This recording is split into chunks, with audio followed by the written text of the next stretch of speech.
It's like, what are we doing? It was so bad that, is it really worth it? And if we didn't have to pass it, would a government shutdown really be the end of the world?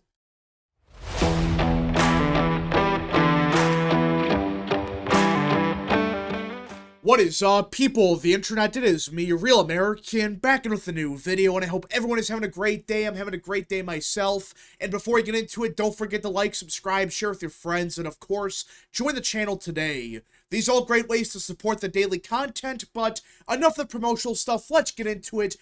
Because Congress just passed a brand new funding bill that prevents a government shutdown. Yeah, that's right. Despite all the days of speculation as to, will we have a government shutdown? Will we avoid it? Will we have it? Despite all of that, it is official. We will avoid a government shutdown. At least for now. There's still a chance we could have one next year. But as of now, we don't have to worry about it till, I think it's March or, April. So we have a couple months before we could have a potential government shutdown.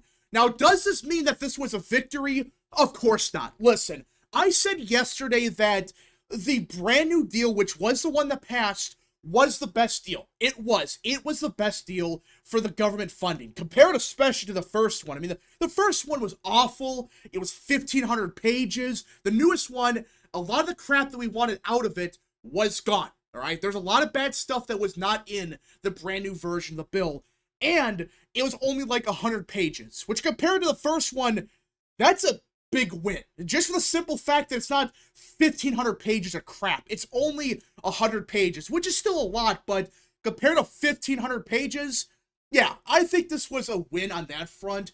But as for what we actually got out of this, it was kind of an L.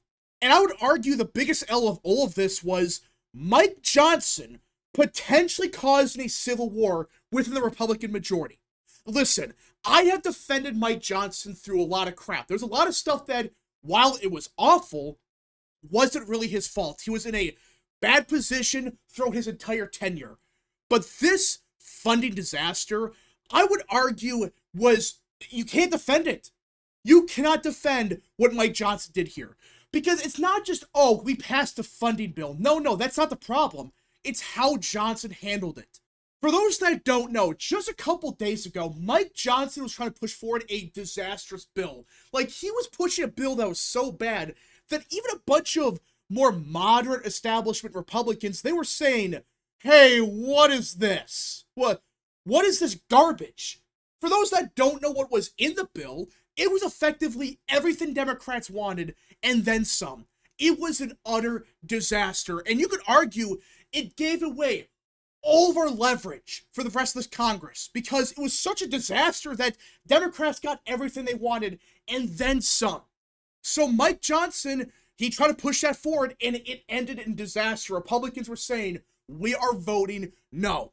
Then Trump and Musk got involved, and they said, pass a new deal. Get a better deal with other things. And Johnson, he reworked the deal, and it was better, but it still wasn't that good. And in fact, a bunch of Republicans voted against that one. So this was the third iteration, and it was the best. Like I said, there's a lot of crap in the original two that were not in this one. At least the first one. There were some real bad ones in the first one that, thankfully, were not in the last one. But does that mean this was a good deal? Of course not. It's like, wait a minute. We have the leverage here. We have the leverage in this entire situation, because guess what? If we have a government shutdown, you can blame Democrats, because nearly every single Democrat voted against the second iteration of the bill. Every single one of them. And I know some Republicans voted against it as well, which we'll get to in a minute. But the second iteration was practically the same as the third one. So it's like, wait, what? You voted against the second one, but then for the third one, Republicans had the leverage. And for whatever reason, Johnson just gave them everything. It's like, if we really had a government shutdown, would it be the end of the world? Hell, even Newt Gingrich said, hey, government shutdowns, they're not the end of the world. Use them effectively, and you can win. You can actually get stuff done if you use them smartly. But Mike Johnson, he threw out all that leverage, because think about it. The Republicans will have the Senate and the presidency in a couple weeks. So if we don't pass anything now, well, okay, we'll just sit on this and wait till January 20th and then pass through our own version that will more than likely pass. So it's like, well, what was Johnson doing here? What was his game plan? So either way, this did pass, but that doesn't mean it was a W. And on top of that, Mike Johnson might be in trouble. Like, throughout this entire fiasco, Mike Johnson destroyed all of his credibility because he was promising, okay, when we get to January 21st, I will be a much more effective speaker because we have the Senate and the presidency. We just got to hold the line for a couple more months. Well, guess what? With 2 weeks to go before the new Congress, he decided, you know what? We're going to try to ram through one more disaster as an FU to everyone. And it backfired. It was so bad that I'm starting to wonder, even with this bill passing, does Mike Johnson have the votes to even become the speaker on January 3rd? I know that sounds crazy, but there's a good chance that we're going to have another speakership shit show because the third iteration of the bill, which basically every Democrat and a large chunk of Republicans, they voted for it. But the problem is, there were a bunch of Republicans that voted against it. 34 of them.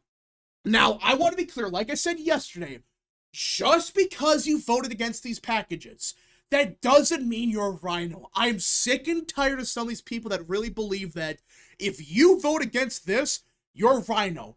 No, that's bullshit. If you vote against this for legitimate reasons, like Andy Ogles, like Tim Burchett, they gave actual reasons, then fine. You gave actually good reasons. They were saying, hey, this bill's not that good. Like, this is still bad. Is it better than the first one? Yeah, but that doesn't mean it's automatically good. But the thing is, there are still some Republicans that voted against this just as a final FU to Trump. For example, Chip Roy. Chip Roy has got to go. This guy has been one of the biggest never-Trumpers in the House for years now. I know he's good on the issues, but with a small majority like this, you cannot have bozos like Chip Roy voting against everything, not because of principles, but because of Orange Man bad. That's what it comes down to. Chip Roy is good on the issues, but he has Trump derangement syndrome. And it's becoming so bad that Trump is even saying, this guy's got to go. He will support a primary challenger against Chip Roy. You also had rhinos like Tony Gonzalez vote against it, but outside of them, the majority of these Republicans that voted against it, they're actually good. Like Tom Tiffany, like Matt Rosedale, who I know is retiring, but still, he's still in the House. Eli Crane, Andy Biggs of Arizona. These are good Republicans voting against it. And, well, they're not happy. And they're actually giving real reasons, not because they want to spite Trump, because they actually want to get stuff done with Trump, and they're thinking to themselves, wait a minute, this is a final FU to everyone right before Trump gets in. Why are we trying to ram this through now? And Mike Johnson might have made his biggest mistake yet, because now Andy Harris, who, for those that don't know, is the chair of the Freedom Caucus, he put out this statement. Since President Trump's historic election to bring down spending deficits and inflation, the Republican-led House has initiated $300 billion in unpaid-for new spending without even attempting offsets to prevent skyrocketing the deficit and debt. Future generations deserve better. I am now undecided on what House leadership should look like in the 119th Congress. Yeah, this is from Andy Harris, the chairman of the House Freedom Caucus, who I know a lot of people do not like the Freedom Caucus. I understand that there's some people there that are just bozos. They have no reason being in the House. Get rid of them. But people like Andy Harris, Andy Biggs, Tom Tiffany, these are good Republicans. And they're giving good reasons. They're saying, hey, this bill's garbage. For actual reasons, not because of, oh, the Orange Man supports it, so I gotta vote against it. That's what Chip Roy did. But Andy Harris and others, they're saying, no, we're not going to vote for this because we won a mandate not even a month ago to bring down spending, to fix this country, do whatever we want to fix it. Yet instead, on the final days of this Congress, when Biden is still president, we'll try to ram through one final package that is complete garbage, which I know, again, compared to the first version, it's way better, but that's not really saying much. It's like, what are we doing? It was so bad that, you know, is it really worth it? And if we didn't have to pass it, would a government shutdown really be the end of the world?